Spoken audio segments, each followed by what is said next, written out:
and welcome to CESA 2's Building Educator Capacity Podcast. This is our first episode, so thank you for being here. My name is Mitchell Lilly. I am joined today by Philip Anderson, our Communications Coordinator. Welcome, Phil. Glad to be here. Thanks for having me, Mitchell. Music in this episode is by Miss Liz Elliott, band teacher at Whitewater Middle School in Whitewater, Wisconsin.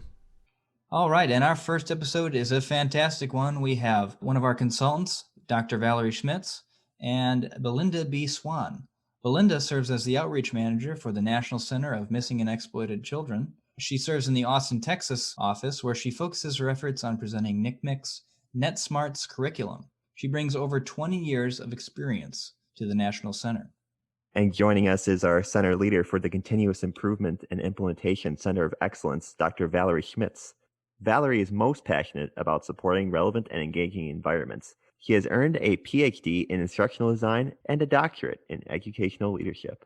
The National Center for Missing and Exploited Children serves as the nation's clearinghouse and comprehensive reporting center for all issues related to the prevention of and recovery from children victimization. NCMEC leads the fight against abduction, abuse, and exploitation. The National Center has reported it's seen an over 98% increase in online enticement reports between January and September 2020.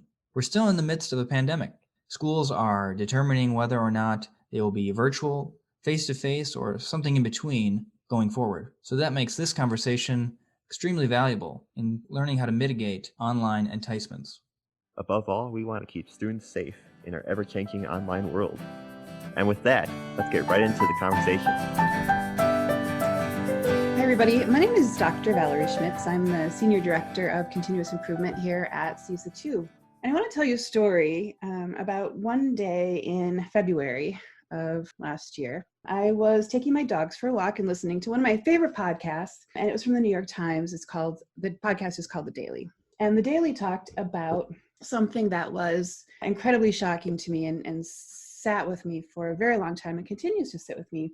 The podcast was about the number of reported photos, videos, and other materials related to online sexual abuse. And the statistics were staggering. They said that in the last year, those reports had grown by 50%. And it was an indication that many of the world's biggest technology platforms remain infested with illegal content. They said nearly 70 million images and videos were reported that year. And as I understand that, that's gone up. So that was in February. Enter March of 2020 and COVID. And COVID changed a lot of things. One of the things that it changed was the way our children are learning. So most of the schools in the country, at least in Wisconsin, closed and went to virtual learning. Again, those statistics continued to sit with me, along with the idea that majority of our school children were online. And so what does that mean? So at CESA 2, we reached out to the National Center for Missing and Exploited Children, and we said, how can you help us? Our parents, our families, our teachers need to know how to keep children safe in this new learning environment. So enter Belinda Swan from the National Center for Missing and Exploited Children, who worked with us to develop some training and has been an incredible partner with CESA 2 in terms of helping us understand how to best support our learners, our schools, and our community. So welcome, Belinda, to our talk this morning. Thank you for joining us. My pleasure. It's so good to see you, Dr. Schmitz. That is one of the benefits of COVID is I get to communicate directly now virtually with folks in other states. I am in Austin, Texas, working in the Texas office for the National Center. Again, thank you so much for having me. Oh, and thank you for your time. We greatly appreciate your expertise. Can you tell us a little bit about the National Center for Missing and Exploited Children? And one thing I learned is that you refer to yourselves as NCMEC. Yes, we try to save everyone from having to say the long title. We are the National Center for Missing and Exploited Children. We were founded in 1984 by John and Rebay Walsh, and many folks may recognize the Walsh family from a lot of the work. They've dedicated their lives tirelessly to advocating for children. As a result of their own personal tragedy, their son Adam was abducted and subsequently found murdered at 6 years old. And this was in the 1980s. They channeled that grief into advocacy and partnered with other organizations to found our organization. And since then, we've just grown exponentially. We have folks in Florida, California, Texas, as I mentioned, and of course, our headquarters are in Virginia. We also have offices in New York State as well. But part of what I do, I am assigned to the outreach division, and so I present and provide prevention resources to folks such as yourself and educators, law enforcement officials, parents and families, and most importantly, children, about the safety concerns and some of the risks that they may face, both in person and specifically online as well. Wonderful. And so you were founded in 1984. Yes. Before the internet, before Right. Facebook, like imagine such a world. Yes. And so I imagine your work has changed tremendously, but I'd like to specifically talk about your work after March of 2020, when the majority of the country went virtual in terms of our schools, and really the way that we learn and the way that we work for many people changed to using our computers for our primary mode of work and communication. Have you seen any impact in terms of your work at NCMEC around internet usage and reporting and that sort of thing? Absolutely. Once we recognized that the majority of our country would be learning or working from home with schools closed down, we knew we had to pivot our resources immediately, and that's exactly what we did. The nerve center, as we like to call it, of our organization is our cyber tip line, which folks can, they can call us, they can email us at cybertipline.org with any concerns related to a variety of online safety risks. Yes, so between January and September of this year versus January through September of last year, we've actually seen a 63% increase in overall reports to our cyber tip line. But what I think is most concerning and troubling and serves our purposes for our discussion today is that in that same time period, we've also seen a 98.6 increase in online enticement reports since COVID. Yes. So again, thank you for having me here so that we can get some information to your listeners. That's huge. And so a 98%, 98.6% increase. Can you just, in terms of numbers, can you give us an idea of what that might mean? Yes, absolutely. So in 2019, we received 11,286,674 reports to our cyber tip line within the same time frame, again, January through September. However, this year, that number has increased to 18.5 million. Wow. And so, yes, that's overall cyber tip line reports, but specific to online enticement, we had roughly 15,000 last year. That number has jumped this year, only in that time frame, to 30,000. So it's doubled. Wow. It's very, very concerning, especially as professionals in this field, and as I can imagine, for educators as well. Absolutely. And those are national statistics, is that correct? Yes, that's correct. Okay. Wow, that's a lot. That's so Yes. unfortunate for our children. Do you feel like it's important to explain what online enticement means? Sure, absolutely. So online enticement is uncomfortable. Let's be honest. It's an uncomfortable topic. I'm a parent myself. Before that, I'm an aunt to nieces and nephews I love, and I care about children just in general. And it's awful to think that someone may want to take advantage of a child in any way. But as technology advances, so do perpetrators and their ability to use that technology to try to harm our children. So online enticement generally, and I'll use an example, can look like someone, and to use the language of our children, right? Mm-hmm. They slide into those DMs, right? They send those direct private messages to a child, and it may be as innocuous as, hey, I can help you get more followers. Or, that's a really pretty shirt. Where did you get it? And then so they start these very innocuous conversations online using a variety of platforms. But what the child doesn't know in many instances is that the perpetrator has already gone through the child's social media pages and platforms, gathered some intel, so that they can form some common ground and develop a friendship. And then, it's a process. It takes time. These perpetrators know exactly what they're doing. And so once they've established some trust, then they will start to, in many instances, gradually introduce inappropriate content, whether that's in conversation form or in photos. And once they've kind of acclimated the child to some of this material, they'll start to ask them to produce their own or to participate in activities such as videos and other things. And so it's easy to think of it, I think all of us have watched an episode or two of Law and Order or some other show, and that it kind of happens in this vacuum. And that's simply not the case. It is a slow process that takes time. And we absolutely have got to prepare our children and one another to recognize the signs of that behavior.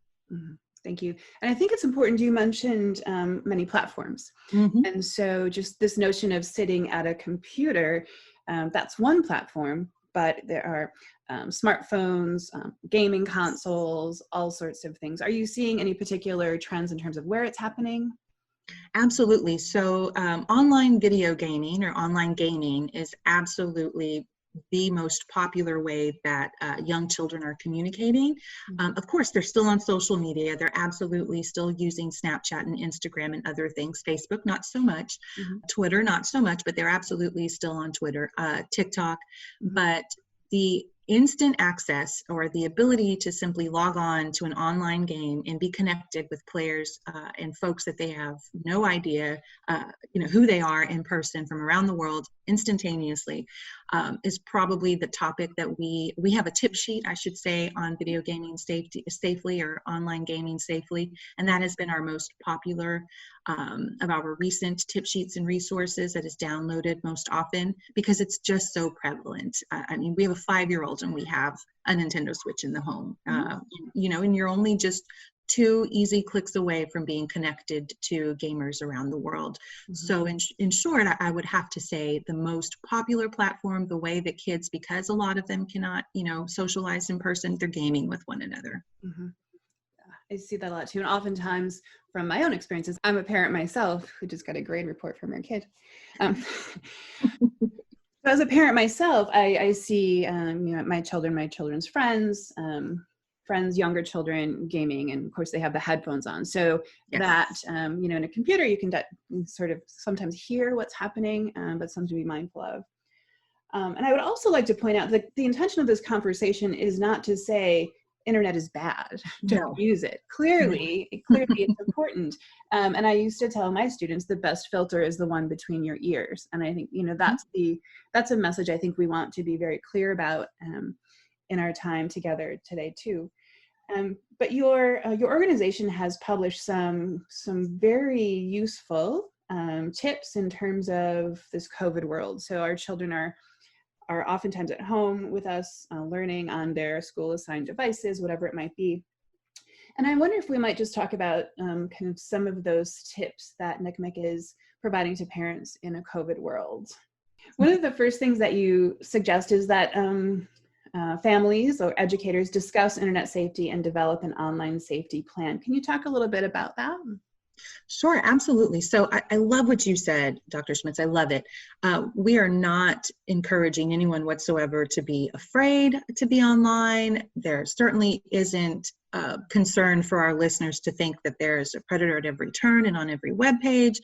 We simply want to treat this as we would anything else. And the example that we like to use at NCMEC is that of a seatbelt, right? We bring our kids home in a car seat, and as toddlers, they fuss and fight with us because they don't want to wear it, but we continuously reinforce through our words and actions that, nope, this is part of our safe experience when we get in a car, and the hope is that by the time they're able to drive, they're getting in their car and they're putting on their seatbelts without even thinking about it. And that's the approach we want to have with online safety as well. We want to have those conversations, we want to model good behavior, and we want to talk about expectations. So I think the most important thing is to introduce it as a concept. There's no such thing as too young to talk about a child and what your expectations are regarding online safety. Continuously reinforce those expectations and values, and have those conversations. Make sure that we are not only allowing them to feel that they can trust us, but if and when something does happen, we act on it too. And so one of the biggest takeaways that I'd like to share with you is that we can work tirelessly to discuss the dangers and some of the things that our children can do and reinforce that we're here for them. But if and when they do have to turn to us, we have to remember to stay calm, stay focused, don't question and don't judge, let them speak, take down as much information as you can mentally, and then work together to report it to our cyber tip line. So that's two different things that I'd like to suggest in answer to your question. That's more broad. Specifically, what we can do is every device in the home. Here in Texas, for instance, my daughter's in kindergarten. She's learning virtually and was assigned her own tablet. The first thing we did was come home, take a look at the tablet, talk about where that back button is, talk about where the home button is, and we talked about things in very plain terms for her age group. That's another thing we should suggest and discuss, is making sure that we're talking to our kids about these issues in language they understand. So I could not talk to my 5-year-old and say, if you see something inappropriate, come tell mom. So instead I said something like, if you see something that makes you feel yucky, if it makes you scared, if it makes you feel like it's wrong, it's okay, you're not in trouble, come talk to mom and we'll look at it together. And you can tailor that conversation. It's the same concept. You're just going to tailor that conversation to your child's particular age range. And we do have resources online to help you get those conversations started. Essentially, Dr. Schmitz, the key is that we've got to communicate with our children. The days of being able to say, oh, those kids and their newfangled technology, they're just 10 steps ahead of us. We cannot have those blinders. We've got to discuss, and we have to be just as adept, if not more so, than our kids when we purchase these items for them and when we give them the ability to interact on these items. All right, absolutely. And I love the idea of the age-appropriate conversations. I have high school students, and so we continue to have that conversation as well. And our focus oftentimes is what you post is there forever. Is that something you want a college admissions director to see? Yes. Is that something you want somebody to see if you choose to run for public office someday?